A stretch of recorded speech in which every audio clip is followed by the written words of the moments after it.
সকাল, welcome back to our channel Ritu Papai. কেমন আছো তোমরা? আশা করি ভালো আছো, আর আমিও ভালো আছি। আরও একটি নতুন ভিডিওতে তোমাদের সকলকে জানাই অনেক অনেক স্বাগত।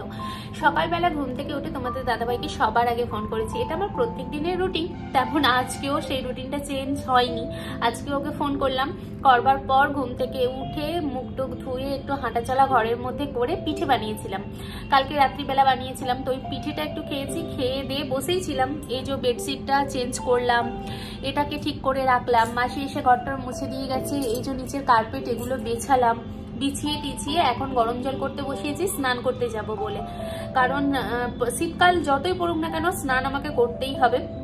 আর আমি একদিন ভাবি যে স্নান আজকে করবো না, শুধুমাত্র গায়ে জল ঢালবো, কিন্তু ঢোকবার পর আমার মনে থাকে না, গোটা গায়ে জল দিয়ে বেরিয়ে আসি। তো স্নান হয়েই যায় প্রত্যেক দিন। তো আজকেও স্নান করে ছাদে যাবো। আর আজকে কিন্তু রোদটা খুব সুন্দর বেরিয়েছে।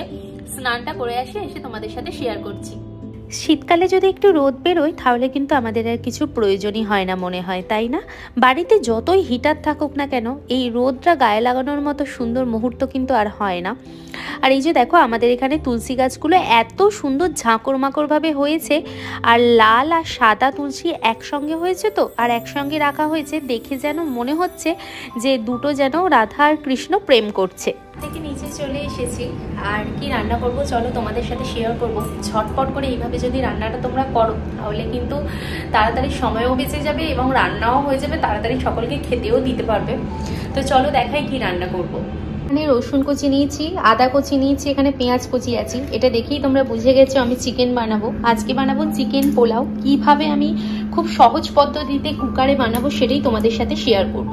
এখানে চিকেনটাকে আমি ভালো করে ধুয়ে নিয়েছি। আমরা বাঙালি যদি পোলাওয়ের মধ্যে একটু না আলু দিই খেতে আবার ভালো লাগে না, যার জন্য আমি আলুটা ঠিক এইভাবে কেটে নিয়ে ভালো করে ধুয়ে নিয়েছি। এবার চলো কড়াটা চাপিয়ে দিই। কি আমাদের এখানেতে একটুও লাইট নেই, তো সেই জন্য ভাবলাম এর মধ্যে দিয়ে আদা রসুনকে কুচি করে নিই। এখানে একটা টমেটো দিয়েছি, আদা কুচি দিয়েছি, রসুন কুচি দিয়েছি, আর দুটো কাঁচা লঙ্কা দিয়েছি। আর এখানে দেখো আমি কুকার চাপিয়ে দিয়েছি। কুকার প্রায় গরম হয়ে গেছে, কিছু হালকা একটুখানি জল আছে, জলটা শুকনো হয়ে যাক তারপর তেল দেব। এখানে তেলটা গরম হয়ে গেছে, এর মধ্যে এই যে ডালচিনি, এলাইচি আর তেজপাতা দিয়ে দেব, দিয়ে ভাজা ভাজা হতে দেব।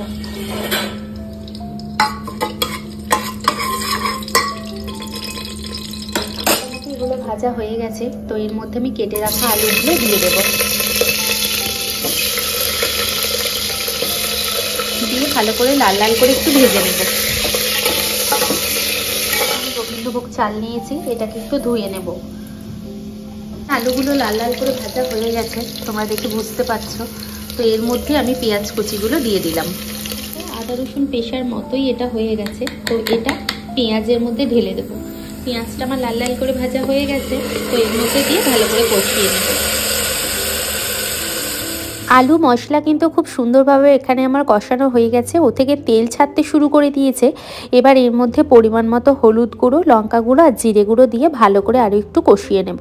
প্রেশার কুকারে অনেক সময় অনেকে মাংস করে, এইভাবে মাংস করলে অনেকটা কিন্তু চিকেনটা মাটনের মতো খেতে লাগে। তোমরা বাড়িতে একবার ট্রাই করে দেখো। আর এইভাবে তো পোলাও বানালে দারুণ খেতে লাগে। আমি তো বানিয়ে খেয়ে দেখলাম। প্রেশার কুকারে পোলাও বানানো এটা আমার ফার্স্ট টাইম, কিন্তু বানিয়ে খাওয়ার পর আমি তোমাদের ভয়েস দিচ্ছি, খেতে কিন্তু অসাধারণ হয়েছিল। আর এখানে দেখো মশলা কষানো হয়ে গেছে, এবার এর মধ্যে আমি চিকেনগুলো দিয়ে দিলাম। আর চিকেনের পিসগুলো যেন অনেকটা বড় বড় ছিল, ছোট ছোট করে কাটার সময় হয়নি, যার জন্য বড় বড় যা ছিল সেটা দিয়েই আমি কষিয়ে নিয়েছি। মাংসটা কিন্তু আমার সুন্দরভাবে কষানো হয়ে গেছে, তোমরা দেখেই বুঝতে পারছো। আর সুন্দরভাবে কিন্তু সাইড থেকে তেল ছাড়তে শুরু করে দিয়েছে। এবার এর মধ্যে আমি ধুয়ে রাখা গোবিন্দভোগ চালটাকে দিয়ে ভালো করে কষিয়ে নেব 10 থেকে 15 মিনিটের মতো। তারপর পরিমাণ মতো জলটা তোমাকে দিতে হবে। যেমন ধরো 1 কাপ যদি তুমি চাল নাও তাহলে তার মধ্যে তোমাকে 2 কাপ জল দিতে হবে। আর গোবিন্দভোগ চালের জলের পরিমাণটা একটু বেশি দিয়েছি, কারণ এতে না জলের পরিমাণটা একটু টেনে নেয়, যার জন্য।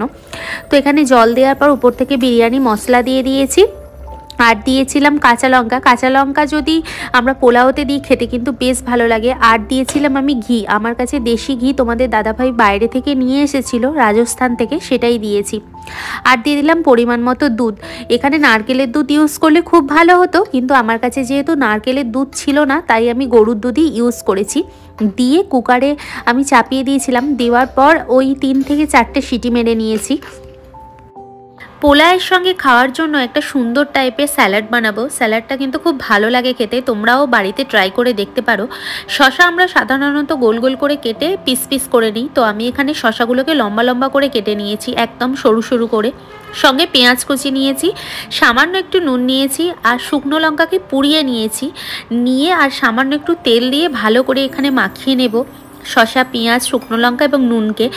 তোমরা চাইলে কিন্তু এখানে একটু লেবু দিতে পারো, লেবু দিলে খুব ভালো লাগে আরও খেতে, কিন্তু আমার কাছে যেহেতু লেবু ছিল না তাই আমি লেবু দিইনি, এমনি মাখিয়ে নিয়েছি।